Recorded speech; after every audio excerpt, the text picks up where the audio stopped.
ባለፈው ሳምንት ኤንቢሲ ቢዝነስ ፕሮግራማችን አሁን ቋብዛኛው የግል ባንኮቻችን ተደምሮ አንድ የኬንያ ባንክም የሆኑበት ሁኔታ አይደለም ያላቸው ካፒታል ወደ 9 የሚጠጉ የውጭ ባንኮች አሉ ኢትዮጵያ ውስጥ የኢትዮጵያን የባንክ ኢንዱስትሪ ሲቀላቀሉ የምናይበት ጊዜ በጣም ቅርብ ነው ማለት ነው ባንኮች ከሌሉ በስተቀር ፋይናንስ ከሌሉ በስተቀር እድገት የሚባል ነገር ማሰብ አንችልም ባንኮቻችን ብቁ እንዲሆኑ ማድረጉ ትክክለኛ መንገድ ይመስለኛል መንግስት አስገድዶ መርጅ እንዲያደርጉ ሊያደርግም የሚችልበት ፕሮቪዥን አለ አዋጁ ላይ ማለት ነው ከኢትዮጵያ ባንኮች ላይ በጆይንት ቬንቸር አክሲዮን ገዝተው የኢትዮጵያን የባንክ ኢንዱስትሪ ሊቀላቀሉ ይችላሉ የባንኮች ካፒታል ወደ 20 ቢሊዮን ከፍ ማለት ይኖርበታል ቢሆን ማስበው በፎርዋርድ ሉከር ሆኖ አሁንኑ መሄድ ከቻሉ መርጅም ሳያደርጉ ኤግዚስት ሊያደርጉ ይችላሉ ከአንድ አመት ከሁለት አመት በኋላ 32 ባንክ ላይ ኖረን ይችላል የሀገራችን ኢኮኖሚ መግፋት ካለብን እነዚህ ባንኮች በከፍተኛ ደረጃ መደራጀት ይኖርባቸዋል እንዴት መርጅ ያደርጋሉ ብዙ አይነት ቻሌንጆች ሊኖሩም እንደሚችል ገምታለሁ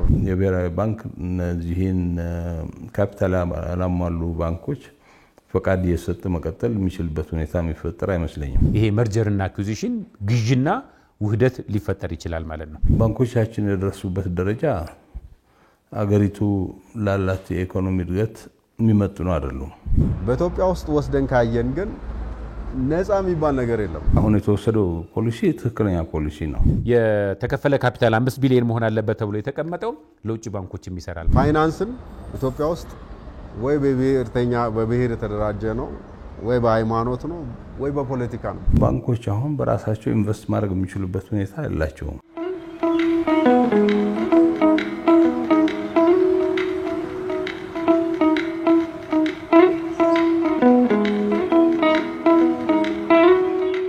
ባንኮች ውድድሩን ለመቋቋም ምን አይነት ዝግጅት ማድረግ አለባቸው እንዴትስ በጋራ ሊሰሩ ይችላሉ ለምሳሌ የኢትዮጵያዊ ባንኮች ከውጭ የሚመጡ ባንኮች የውጭ ምንዛሪ ይዘው ሊመጡ ይችላሉ በአመቱ መጨረሻ ላይ ያገኙትን ትርፍ በዲቪደንድ መልክ በሀብት ክፍፍል መልክ የነሱ ኢንቨስተሮች ያሉት የነሱ የባንክ ባለቤቶች ያሉት ውጭ ስለሆነ የውጭ ምንዛሪ አውትፍሎ ሊኖር ይችላል ስለዚህ ይሄን ከመታደግ አንፃር ኢትዮጵያዊ ባንኮች 3-4 ሆነው እየተቀናጁ አቅም እየፈጠሩ የውጭ ባንክ ሆነው መስራት አለባቸው አንድ ከዚህ ጋር በተገናኘ ምክክር መደረግ አለበት ሌላ ማን ከማጋ መዋሃድ አለበት እያንዳንዱ ተቋም የራሱ የሆነ ባህል አለው ካልቸር አለው ተመሳሳይ የሆነ ካልቸር ያለው ተመሳሳይ የሆነ ሲስተም ያለው ማን ከማንጋ መዋሃድ አለ ብለው ይሄንን በውይይት ደረጃ መነጋገር መመካከር አለባቸው ማለት ስለዚህ እንደዚህ አይነት ነገሮች አስቀድመው ከተሰሩ ምናልባት በውህደት እና የውጭ ባንኮች ኢትዮጵያን የባንኩ ዘርፍ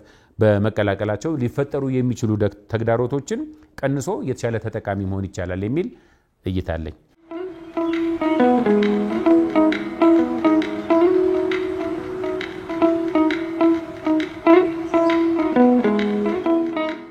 የባንኮቹ ሂደት አሁንም ትኩረቱ ተገልጋዮች ላይ ነውና ከአገልግሎት አሰጣጥና ብድር መጠን እንዲሁም ሂደት ጋር ተያይዞ ለተገልጋዮች ምን አይነት ፋይዳ እንዲሁም ስጋት ይዞ ይመጣል እንግዲህ ባንኮች እንደዚህ በእንሳሰቡበት ጊዜ አንዱ ጥሩ ነገር የውጭ ባንኮች ኢትዮጵያ ውስጥ መግባት ዓለም አቀፍ የሆኑ ልምዶችን ይዘው ነው የሚመጡት ቴክኖሎጂ ይዘው ይመጣሉ በባንክ አስተዳደር ማኔጅመንት ላይ ያለ የአንደኛው ክፍለ ዘመን ትሩፋቶችን ይዘው ይመጣሉ ስለዚህ ባንኮቻችን ከዛ ይጠቀማሉ የሚል ግምት ስላለኝ ለደንበኞቻቸው የተሻለ አገልግሎት ይሰጣሉ የሚል ግምት ነው ያለኝ በመሰረቱ አሁን ብዙ ሀገሮች እንደ ስዊድን ሳውዝ ኮሪያ ያሉ ሀገሮች የባንክ ቅርንጫፎችን እየዘጉ ነው ያሉት አሁን በሙሉ ወደ ዲጂታል ባንኪንግ እየሄደ ነው ያለው በሁለተኛ ደረጃ የቴሌኮሙኒኬሽን አገልግሎታችን እየተሻሻለ ሲሄድ በተለይ የኢንተርኔት ተደራሽነትና የባንኮቻችን ደግሞ ቅልጥፍና እየተሻሻለ ሲሄድ አሁን ፋይናንሻል ቴክኖሎጂ ምን ነው የፊንቴክ የሚባለው በሱ ብዙ አገሮች እየተጠቀሙ ነው ያሉት አሁን እስያ አውሮፓ ላቲን አሜሪካ በኢንቨስትመንቱ የተሟላ ነው በዚህ ጉዳይ ላይ የቀረው አፍሪካ ነው አሁን ናይጄሪያንስ እና ሴኔጋል ግብጽ ደቡብ አፍሪካ እና ኬንያ ወጣቶች ከ1 ቢሊዮን ዶላር በላይ በፋይናንሻል ቴክኖሎጂ ካፒታል ማምጣት ችለዋል ስለዚህ ባንኮቻችን ለዚህ የሚሆኑ ስታርታፕ ካፒታል የሚባሉት ሊሰጡ የሚችሉበት ሁኔታ ይፈጠራል ብዬ ነው የማስበው ሁለተኛ ባንኮቻችንን ስናያቸው አሁን ለእርሻ የሚሰጡት ብድር በጣም ትንሽ ነው እና እርሻ ደግሞ ዋና የኢኮኖሚያችን ዋልታ ነው ብለን ነው የምናስበው። ህዝባችንን መቀለብ ግዴታችን ነው። አሁን ፉድ ሶቨሬኒቲ የሚባለው እንደ ድሮ እንዲሁ ብቻ ምግብ አብቅሎ ኤክስፖርት አድርጎ ሌላ ምግብ ማምጣት የሚባለው ታሪክ በዓለም ላይ እሳቤውም እየተቀየረ ነው ያለው። ፉድ ሶቨሬኒቲ ማለት በምንም ጊዜ ሀገሪቱ ለራሷ የሚበቃትን ምግብ ማምረት አለባት የሚል ነው። ያንን ለማድረግ ባንኮቹ ትልቅ ሚና አላቸው። ስለዚህ ደንበኞቻቸው አሁን የሚወስዱት ብድር በእርሻ ላይ ቢያውሉት የተሻለ መልስ ይሰጣቸዋል። በብዛት ምን አሁን ጋዜጣ ላይ ለሪል ስቴት ያበድራሉ፣ ለቤት ስራ ያበድራሉ እና ባንኮች መልሰው እነዚህ ንብረቶች ይሰበስቡ ነው የምናየው። ጋዜጣ ላይ የሐራጅ ሽያጭ ሲያወጡ ነው የምናያቸው። ግን እርሻ ላይ ኢንቨስት ቢያደርጉ ለእርሻ ኢንቨስተሮቻቸው ገንዘብ ቢሰጡ አንደኛ አገሪቱ በከፍተኛ ደረጃ ትጠቀማለች። ከውጭ የምታመጣውን ምግብ በእርዳታ ምግብ የመለመን ሁኔታ ከማስቀረቱም ሌላ ለባንኮቹም ከፍተኛ ትርፍ የሚሰጣቸው ናቸው። ይህን ማድረግ የሚችሉት ግን እነዚህ ባንኮች ሰብሰብ በሚሉበት ጊዜ ያበድሩትን ብድር ሄደው ተከታትለው ምን ላይ እንደዋለ መገምገም ያስፈልጋቸዋል። እንደዚህ ዝም ብሎ ብቻ ገንዘቡን ሰጥተው ይመለሳል ማለት አይደለም። በተለይ እንደ ማዕድን እርሻ ኢንቨስትመንቶች ራቅ ያሉ ቦታዎች ስለሆኑ ከዋና ከተሞች ዞር ያሉ ስለሆነ ባንኮች ያንን ክህሎት አዳብረው ሰራተኞቻቸው ኢንቨስተሮቻቸው እንዴት አድርገው እየሰሩ እንደሆነ እየተከታተሉ በሚያደርጉት ግምገማ እና ፕሮጀክቱ ለተሳካለት ዓላማ እንዲውል ለማድረግ፣ ሁለተኛ ተግዳሮቶች ካሉ እነዛን ተግዳሮቶች ባንኩ እንዴት አድርጎ ሊታረም እንደሚችልበት ባለሙያዎች እየላከ ሊያስተካክልበት የሚችለው ሁኔታ አለ። ስለዚህ ደንበኞቹ አሁን ከተለየ ሁኔታ ምናልባት የተሻለ አገልግሎት ያገኛሉ ብዬ አስባለሁ እንጂ በዚህ ባንኮቹ በመሰባሰባቸው ምክንያት ደንበኞቹ ሊጎዱ የሚችሉበት ምንም ምክንያት አይታየኝም። ትልልቅ ባንኮች ኢትዮጵያ ውስጥ ሲኖሩና በርከት ያሉ ትንንሽ ባንኮች ሲኖሩ ደንበኛው የሚያገኘው ጥቅም የሚያገኘው አገልግሎት ተመሳሳይ ላይሆን ይችላል። በቁጥር መጠነኛ የሆኑ ግን በአቅም ትልቅ የሆኑ ባንኮች ጋር መስራት ደንበኞች በተለያየ ጊዜ ለሚያነሱት ጥያቄ የተለያየ አይነት የባንክ አገልግሎት ጥያቄ የብድር ሊሆን ይችላል፣ ምንዛሪ ሊሆን ይችላል፣ ዲጂታል ባንኪንግ ሊሆን ይችላል፣ ሌሎችም አይነት ጥቃቅንና አነስተኛ ይሄ ዲጂታል ፋይናንሲንግ የምንለው በሞባይል ባንኪንግ አማካይነት የምናገኘውን ብድር ሊሆን ይችላል። የፋይናንስ ተደራሽነትንና አካታችነትንም ስናይ የተሻለ መልካም አጋጣሚ ይዘው ሊመጡ ይችላሉ። ሌላም የውጭ ባንኮች ኢትዮጵያውያን የባንኩን ዘርፍ ሲቀላቀሉ እንዲሁም ደግሞ ባንኮቹ በሚዋሃዱበት ጊዜ ሊፈጠሩ የሚችሉ የተወሰነ መንገራገጭ ይኖራል። እነዚህ መንገራገጮችን ለመቀነስና እንዳይኖሩ ከማድረግ አንፃር የባለድርሻ አካላት ተሰባስበው ምክክር ማድረግ አለባቸው። ቀደም ብዬ እንደገለጽኩልሽ ማን ከማጋ ቢዋሃድ የተሻለ ነው፣ ከባንክ አክሲዮኖች ጋር በተገናኘ እንዴት አድርገው ማኔጅ ይደረጋሉ፣ ሰራተኞችን እንዴት እናድርግ፣ የሰራተኞች የሌኦፍ ሊኖር ይችላል እንዳልኩሽ።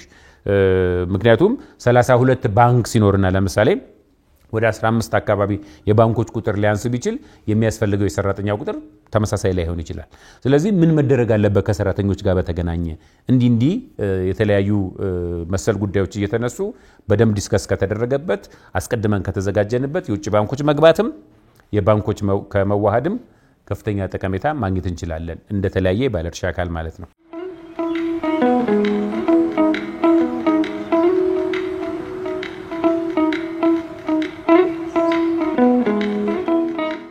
እኔ ምንም ችግር አይታየኝም። ምክንያቱም አሁን እነዚህ ፕሮፌሽናል ባንኮች ናቸው። እንዲሁ መቼም የጎጥና የእድር ማህበራት አይደሉም። ስለዚህ እስካሁን ድረስ የተቋቋሙበት ምክንያት ነበረው። ወደፊት በሚሄዱበት ጊዜ ግን ያንን ፕሮፌሽናል ደረጃ ይዘው የሚጓዙበት ነገር ስለሆነ ትንሽ ባንኮች በየከተማው የሚያገለግሉ ሊፈጠሩ ይችላሉ። አሉም ሌላም ሀገር ግን ምንድነው አሁን ያለንበት ሁኔታ የሀገሪቱን እድገት የሚወስኑ እነዚህ ባንኮች ናቸው እስካልን ድረስ ሌላው እነሱ የተመሰረቱበት የፖለቲካም ሆነ የህገ መንግስታዊ ችግሮች እነሱ ሊመለከቷቸው አይገባም። ቅድም እንዳልኩት ፋይናንስ ኢንተርናሽናል ነው። የፋይናንስ ሁኔታ ዓለም አቀፍ እስከሆነ ድረስ ደግሞ በዓለም አቀፍ ደረጃ ነው መካሄድ ያለበት እና ያንን ወደ ጎን ስተው እነሱ ወደ አትራፊነት ሄደው አንዱ ባንክ ዛሬ ለአክሲዮን ባለቤቶቹ ምን ያህል አተርፋለሁ ብሎ ነው የሚነሳው እንጂ የፖለቲካ ማንጸባረቂያ ሆኖ ሊኖር አይገባም። ያኮ የምናደርግበት ሌላ ቦታ አለ። የተወካዮች ምክር ቤት አለ፣ የመንግስት አስተዳደር አለ። ግን በፋይናንሱ አካባቢ ይሄንን ሁኔታ መቀጠል አስቸጋሪ ነው የሚሆነው። ምክንያቱም ይሄ ከገቢና ወጪ ጋር የተያያዘ ሰዎች ኑሯቸውን ለመደገፍ ሄዶ ኢንቨስት የሚያደርጉበት ቦታ እንጂ እንደ ፖለቲካ ፓርቲ መዋጮ አይደለም።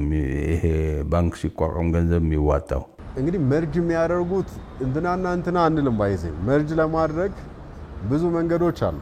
ለምሳሌ አሁን ካፒታል ማርኬትም ስመጣ አሁን የካፒታል ማርኬት 1248 አዋጁ ላይም ማየት ትችላለሽ ስለ መርጀር እና ስለ መርጀር እና ስለ አኩዚሽን እና ማይኖሪቲ እንዴት ፕሮቴክት ይደረጋል የሚለው ነው። ለምሳሌ ወጋገን ባንክ አሁን ሊስት ሆኗል። ወጋገን ባንክ የባንኮች እንደውም ሊሚት ስለሚያደርግ ነው እንጂ ከባንክ ውጪ ብንሆን ብንል ለምሳሌ አንድ ፋብሪካ ስቶክ ማርኬት ላይ ሊስት ቢሆን ማንም ድርጅት ተነስቶ እሱን ድርጅት ሊገዛው ይችላል። ምክንያቱም አክሲዮን ከግለሰቦች እየገዛ ከሄደ አንድ ሰው 50% ደረሰ ማለት እኮ ቴክኒካሊ ገዛው ማለት ነው ያንን ድርጅት። እንደዚህ አይነት አኩዚሽን ሆስታይል እንዳይሆን የ1248 ላይ ያስቀመጠው ፕሮቪዥን አለ። ሆስታይል ቴክ ኦቨር እንዳይፈጠር ሼር ሆልደሮቹ ማን ሊገዛቸው ይችላል፣ ሊገዛቸው ማን ፈልጓል የሚለው ጊዜ ተሰጥቷቸው አስበው እንዲወስኑ እድል ይሰጣቸዋል። ያ ማለት ፍሬንድሊ ቴክ ኦቨር የምንለው አይነት ማለት ነው። ባንኮች ላይ ስንመጣ መርጅ ማድረግ እንጂ ቴክ ኦቨር የመኖር እድሉ አነስተኛ ነው። ምክንያቱም ኮመርሻል አሁን አዲወጣው አዲሱ ላይም ከወሰር ማክሲመም አንድ ባንክ ላይ አንድ አካል ሊኖረው የሚችለው 40% አድርጎት ነው የሚያቆመው። 60%ቱ በሌላው እጅ ነው የሚሆነው ማለት ነው። መርጅ ግን ሊያደርጉ ይችላል። መርጅ ቅድም ባልኩት ስታቱተሪ መርጀር አለ። በህጉም ሊያስገድዶ መርጅ ሊያስደርግ ይችላል። ቮለንተሪሊ ኤክስ ባንክና ዋይ ባንክ የኛ ቫልዩ ሲስተም አንድ ነው፣ ምን ሰራቸው አንድ አይነት ነው፣ የተሻለ አንድ ላይ ብንሆን እንሆናለን ብሎ ካሰቡ ሁለት ባንኮችም ሶስት ባንኮችም አንድ ላይ መርጅ መሆን ይችላሉ። ስለዚህ መርጅ ሲያደርጉ መግዛት ስላልሆነ አኩዚሽን ቢሆን ቴክ ኦቨር ሆስታይል ሊሆን ይችላል። መርጅ ማድረግ ግን ኤክስ እና ዋይ ባንክ መርጅ ላድርግ ስሉ ማኔጅመንቱም ሼር ሆልደሩም ተወያይቶበት አምኖበት የሚሆን ስለሆነ ችግር ይፈጥራል ብዬ አላስብም። በሁለቱ መልካም ፍቃድ ስለሚሆን ምናልባት አስገዳጅ ሆኖ የሚመጡ ሁኔታዎች ሊኖሩ ይችላል። መርጀር እሱ ምን ሊፈጠር ይችላል? ቻሌንጂንግ ሊሆን ይችላል። ሁለት ድርጅቶች ግን ወይንም ሁለት ባንኮች ግን አምኖበት ማኔጅመንቱም ሼር ሆልደሩም አምኖበት መርጅ ካደረጉ ግን ችግር አለው ብዬ አላስብም። አጠቃላይ ደግሞ ወስደን ስናይ እኔ ለምሳሌ የሆነ ባንክ ሼር ሆልደር ብሆን አሁን ባለው ብቻውን ይሄ ባንክ ብቻውን ሆኖ የሚያመጣልኝ ዲቪደንድ 10 ብር ቢሆን ከሌላ ባንክ ጋር መርጅ አድርጎ ለኔ የሚያመጣልኝ ዲቪደንድ 20 ብር ከሆነ እኔ እንደ ኢንቨስተር ሁለቱ አንድ መሆን ነው የማስበው። ለኔ ብቻውን መቆም ለኔ ኢሹ አይደለም። ምናልባት ለቶፕ ማኔጅመንቱ ችግር ሊሆን ይችላል። ምክንያቱም ሁለት ባንክ መርጅ ካደረገ ሁለት ሲኦ ስለማይኖር ለነሱ ሄደክ ሊሆን ይችላል። እንደ ቻሌንጅ ልታዩት ይችላል። ለሰራተኛም ብንወስድ ሊቀንስ ይችላል፣ ኢቭንም ሊጨምር ይችላል። ምክንያቱም ሁለት ባንኮች መርጅ አደረጉ ማለት ምናልባት ሁለት ብራንች ከጎንና ጎን ካለው ሁለቱን ይዞ አይቀጥልም። አንዱ ብራንች ጠንካራ ሆኖ ይቀጥላል። ሌላ ቦታ ደግሞ በሌላቸው ቦታ ላይ ሄዶ ደግሞ እንዲኖራቸው ሊያደርግ ይችላል። ሰራተኛ ሊቀንስ ይችላል። ሰራተኛ የሚቀነሰው መርጅ በማድረጋቸው የሚመጣ ሊኖር ይችላል። ግን ቢጎላው በ21ኛው ክፍለ ዘመን ላይ ቴክኖሎጂ ነው። ቴክኖሎጂ ስለመጣ አንዳንድ ሀገሮች እኮ ባንኮች እኮ በሳምንት እኮ ውስን ቀን ነው የሚከፈቱት። ምክንያቱም ማህበረሰቡ ካሽለስ ሶሳይቲ ካደረግሽ ነው ብራንች የሚለው ኢሹ አይሆንም። ይሄ መርጅ ከማድረግ አንፃር ሳይሆን ከቴክኖሎጂ አንፃር የሚመጣ ነው የሚሆነው ማለት ነው።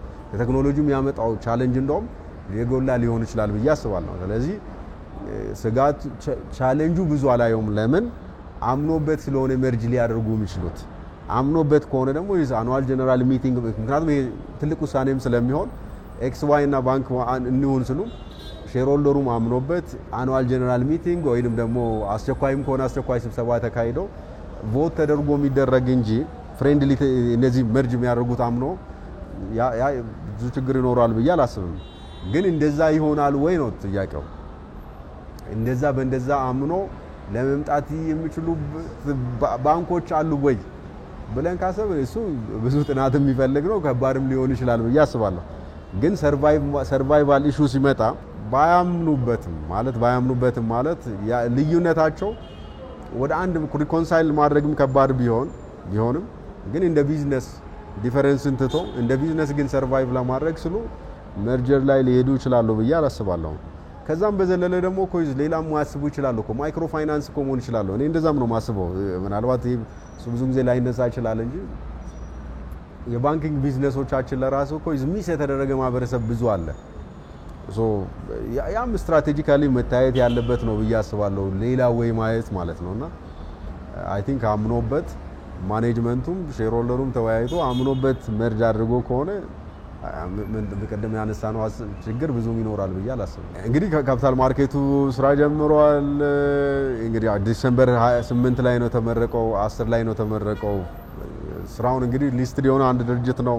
አንቺም ቅድም እንደገለጽሽው ወደ 9 የሚጠጉ የካፒታል ማርኬት ሰርቪስ ፕሮቫይደርስ ላይሰንስ ወስዷል። እነሱ ግን ብቻ በቂ አይደሉም። ሌሎችም ኤክስፔክት የሚደረጉ አሉ ላይሰንስ መውሰድ ያለባቸው።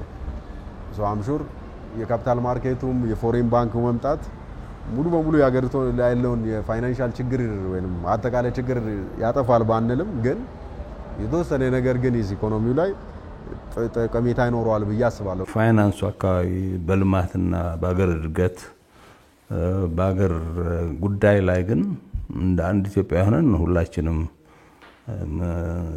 መስራት ያለብንና ባንኮቻችን ወደዛ አቅጣጫ ሊሄዱ ይገባል። ደግሞ ማይሆን እስካሁን ድረስ ለምሳሌ አንዱ ባንክ ሄዶ ሰው መስተናገድ ሲፈልግ አይ እኛ የምናስተናግደው የዚህም ብሔረሰብ ብቻ ነው የሚባልበት ነገር አልሰማሁም። እና ያ ነገር እዛ የፖለቲካ ልሂቃን ጋር ያለ አስተሳሰብ ይመስለኛል እንጂ ባንከሮች የሚያስቡት እነሱ አትራፊ ድርጅት፣ አገልግሎት መስጠት የሚችል ድርጅት፣ ህዝብ የሚወደው ድርጅት፣ አክሲዮኑ ሊሸጥለት የሚችል ድርጅት መፍጠር ነው የሚፈልጉት። እና በባንክ ባለሙያዎችና በፖለቲካ ልሂቃን ያለው ምናልባት ከፍተኛ ልዩነት ይሄ ይመስለኛል። ስለዚህ እኔ ባንኮቻችን ችግር ይኖራቸዋል የሚል ግምት የለኝም። በተለይ አብዛኛው የነሱ የአክሲዮን ባለቤቶች የባንኩን ደህንነት ስለሆነ የሚፈልጉት አሁን መሰባሰብ በሚፈልጉበት ጊዜ ምንም የሚያስቸግር ነገር የለም። የአማራ ባንክና ኦሮሚያ ባንክ ነገ አንድ ሆኖ ልናይ የምንችልበት መንገድ ይኖራል። ምክንያቱም የሚያገናኛቸው እነሱ የፋይናንስ ስርዓቱ የባንክ ህግ በተወካዮች ምክር ቤት የወጣው የብሔራዊ ባንክ መመሪያዎች ናቸው እንጂ ሌላ የሚመለከታቸው ጉዳይ የለም። ምናልባትም አገሪቱ ውስጥ ያለው የንግድ ህግ ከበላይነት እነሱን የሚያስተዳድር ሊሆን ይችላል። ግን ይሄ እስካሁን ድረስ የነበረው እሳቤ የቀነሰ ሄደ ይመስለኛል፣ ወደ መጥፋትም ያለ ይመስለኛልና ወደፊት እነዚህ በስማቸው ጭቅጭቅ ሊነሳ ይችላል። ግን ያ ጭቅጭቅ ግን የትም የሚያደርሰን ነገር አይደለም። ምክንያቱም እነዚህ የውጭ ባንኮች መጥተው ሙሉ በሙሉ መስራት ሲጀምሩ ሰው እነዚህ የተሻለ ትርፍ ይሰጣሉ የሚል ከሆነ ወይ እዛ ውጭ ባንኮች ሄዶ አክሲዮን ይገዛና እነዚህን ከጨዋታ ውጭ ሊያደርጋቸው ይችላል። ስለዚህ ለዛ መዘጋጀት አለባቸው የሚል ግምት ነው ያለኝ።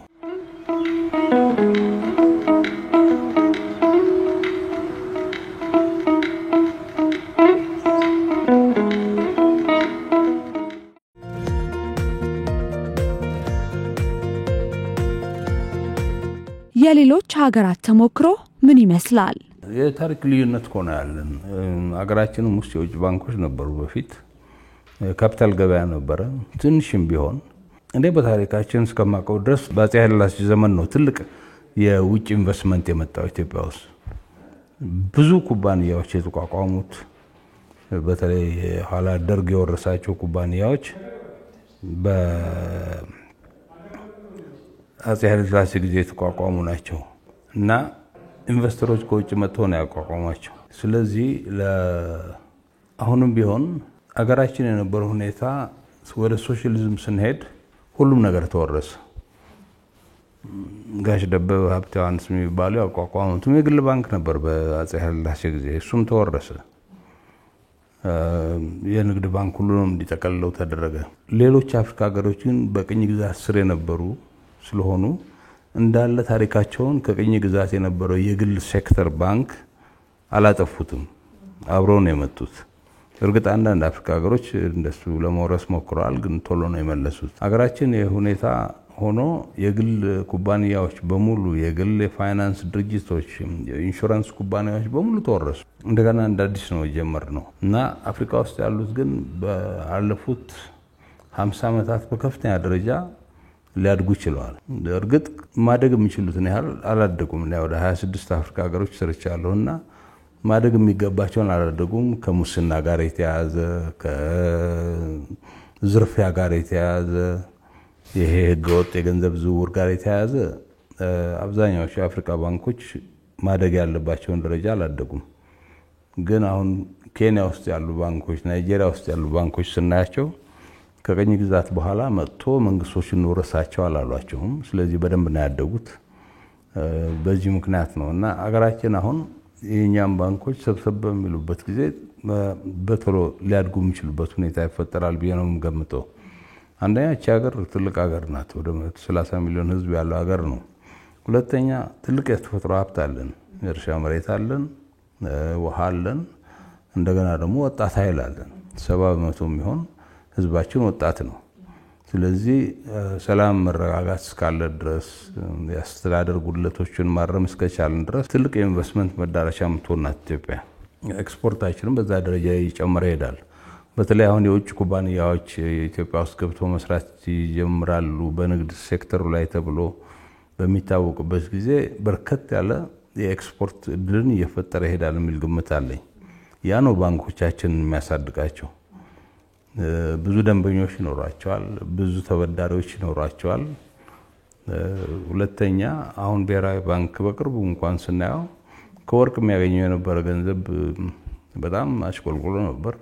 በቅርብ ጊዜ አሁን የመዋለ ንዋይ ፖሊሲ መቀየር ምክንያት ወደ $2 ቢሊዮን እንዲገባ አድርጓል እና በዚህ መንገድ ከቀጠልን ኤክስፖርቶቻችን በተለይ በእነዚህ ኮንትራባንድ የሚሄዱ የቁም ከብትም ሆነ ጫት፣ እጣን፣ ቡና የመሳሰሉት ነገሮች፣ የከበሩ ድንጋዮች፣ ሌሎችም ማዕድኖች፣ እነዚህ ሁሉ አሁን ገበሬዎቹ ለአገር ውስጥ ኩባንያዎች መሸጥ ጀምራሉ የሚል ግምት አለኝ። ልክ ወርቅ ለብሔራዊ ባንክ እንደሸጡ አይነት እዚሁ በኮንትራባንድ ደህና ገንዘብ እናገኛለን ብሎ የሚሸጡበት መንገድ ስለማይኖር ባንኮቹ ከፍተኛ ካፒታል ይኖራቸዋል። በሁለተኛ ደረጃ ደግሞ እነዚህ ከኛ ሀገር የሚወጣው ማዕድንም ሆነ የቁም ከንት በሚገኝ የውጭ ምንዛሪ ነው ከውጭ ኮንትራባንድ የሚገባውና የገበያ ቀውስ የሚፈጥርብን ያለ እሱ ነው። ስለዚህ ባንኮቻችን ለዚህ ዝግጁ እስከሆኑ ድረስ ተለቅ ብሎ ደግሞ ካፒታላቸው ሰበብ በሚሉበት ጊዜ ሰፋ ያለ ብድር ሊሰጡ የሚችሉበት መንገድ፣ ሁለተኛ በአጭር ጊዜ ትርፍ ሊያገኙባቸው የሚችሉ ዘርፎች ላይ ሊያተኩሩ ይችላሉ የሚል ግምት አለኝ እና ከአፍሪካ ባንኮች ጋር ለመወዳደር ብዙ ጊዜ የሚፈጅባቸው አይደለም። ምክንያቱም የአፍሪካ ባንኮች ራሳቸው ብዙ ችግሮች የነበሯቸው ናቸው። እነዚህ ነዳጅ አምራች የምንላቸው ሀገሮች እንኳን እንደ አንጎላ፣ እንደ ናይጄሪያ ከፍተኛ የአስተዳደር የመንግስት አስተዳደር ችግር ስላለ በዛው መጠን ሊያድጉ አልቻሉም። ምክንያቱም አብዛኛው ገንዘብ ወደ ውጭ ነው የሚሄደው። የናይጄሪያ እንደምናስታውሰው በጆናታን ጉድላክ ፕሬዚደንሲ ዘመን ወደ $20 ቢሊዮን ከባንክ ጠፋ ተብሎ እንዳውም ፕሬዚደንት ቡሃሪ እሱን አገኝላቸዋል ብሎ ነበር የተመረጡት። እሳቸውም 2 ተርም ቆይቶ ሳይገኝ ነው የሄዱት። ስለዚህ እንደዚህ አይነት ከፍተኛ ዝርፊያ ባለበት ሁኔታ ያሉ ናቸው። ምናልባት የደቡብ አፍሪካ ባንኮች ናቸው አሁን ከሞላ ጎደል መንግስትም ብዙ ተጠያቂነት አካውንታቢሊቲ ስላለው ደህና ያደጉ ያሉት እነሱ ናቸው። ስለዚህ እዛ ደረጃ ለመድረስ ምንም ጊዜ አይፈጅብንም። ዋናው ነገር ትኩረቱ መሆን ያለበት መንግስት አሁን በጀመረው ሁኔታ እነዚህ ባንኮች በከፍተኛ ደረጃ እንዲያድጉ ከተደረገ የውጭ ባንኮች ሲመጡ ከነሱ ጋር እንዴት አድርገው እንደሚሰሩ ከቀን ተቀን የምናየው ነገር ነው። ይሄ ዝም ብሎ እንዲሁ አንድ የፖሊሲ አውጥተን የምንተወው ነገር አይደለም። እንግዲህ ይሄ ሊበራላይዜሽን ስንል ኢኮኖሚውን ሊበራላይዝ እናረጋለን ሲባል ዋናው ነገር ምንድነው የግል ሴክተሩ ተሳትፎ እንዲኖረው ነው። የግል ሴክተሩ ተሳትፎ ማለት እንደዚህ ብቻ ገንዘብ አምጥቶ ኢንቨስት እንዲያደርግ አይደለም። በአንድ በኩል አብዛኛው በመንግስት የተያዙ ድርጅቶች የአስተዳደር መዋቅራቸውም ይቀየራል።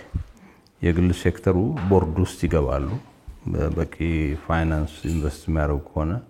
ስለዚህ አስተዳደራቸው እየተስተካከለ ያደገ ይሄዳል ማለት ነው። እስካሁን ድረስ የነበረው የመንግስት ፖሊሲ የልማታዊ መንግስት ነን የሚል ነው። እርግጥ ሁሉም መንግስት ልማታዊ ነው።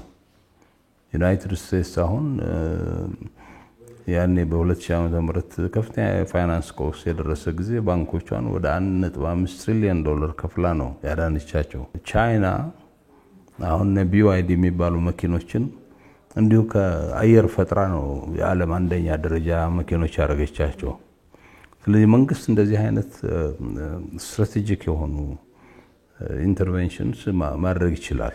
ግን መንግስት በባለቤትነት ይዞ አሁን በቅርቡ እንደሰማነው ወደ 900 ቢሊዮን ብር ለንግድ ባንክ ኪሳራ ያደረሱ የመንግስት ድርጅቶች የሚባሉ ይዞ መቆየት ሳይሆን የግል ሴክተሩ በሚሳተፍበት ጊዜ የግል ሴክተሩ የሚያዋጣውና የማያዋጣውን ያውቃል። አትራፊ ያልሆነ ድርጅት ያውቃል።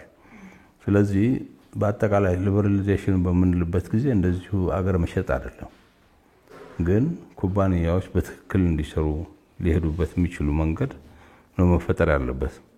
አሁን እንደ ኢትዮጵያ አየር መንገድ አይነቱ አክሲዮኖች ሊሸጥ ይችላል፣ ግን መንግስት ከፍተኛ ድርሻ ይዞ ሊቀጥል የሚችልበት ሁኔታ ይኖራል።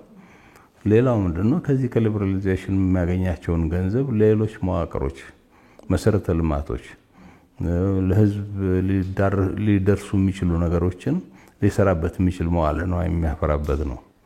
ስለዚህ ባንኮቻችንና የባንክ ስብስብ ሀገራችን ውስጥ ያለው በፖሊሲ ደረጃ ስናያቸው አብዛኛውን የሀገሪቱን የእድገት ፖሊሲ እነሱ እጅ ላይ ነው ያለው።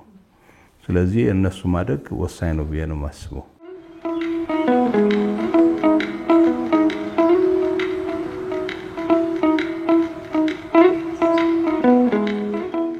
የባንኮቹ ሂደት ከብራንዲንግ አንፃር እንዴት ይታያል?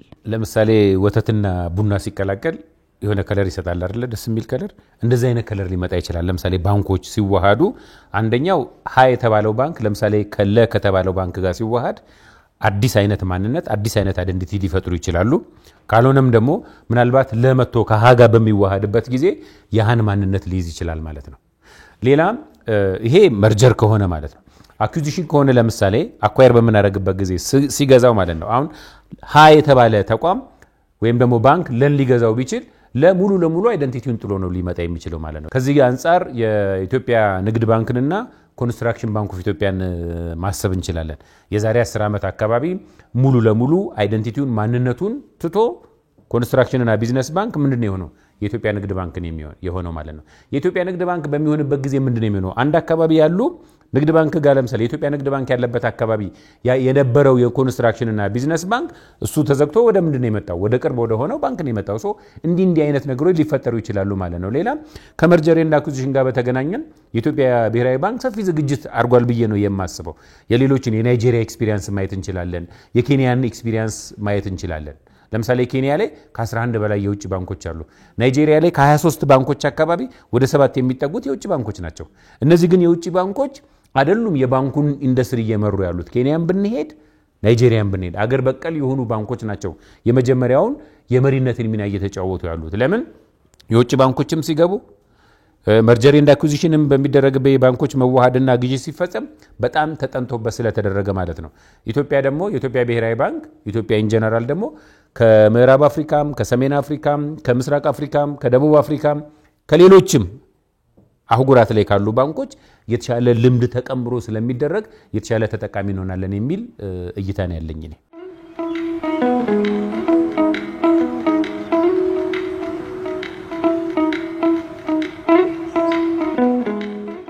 በዚህ ሳምንት በኢንቢሲ ቢዝነስ ፕሮግራማችን የውጭ ባንኮች ወደ ኢትዮጵያ የፋይናንስ ዘርፍ መግባት በኢኮኖሚ ላይ ሊያሳድር ስለሚችለው እድልና ስጋት የኢትዮጵያ ብሔራዊ ባንክ አስገዳጅ የባንክ ውህደት እንደሚኖር ስለመግለጹ የባንኮች መዋሃድ ምን አይነት ችግሮችን ሊቀርፍ እንደሚችልና ለተገልጋዮች ምን አይነት ፋይዳ እንዲሁም ስጋት ይዞ ይመጣል የሚለውን ቃኘን። ሳምንት በሌላ ርዕሰ ጉዳይ እስከምንገናኝ መልካም ሳምንት።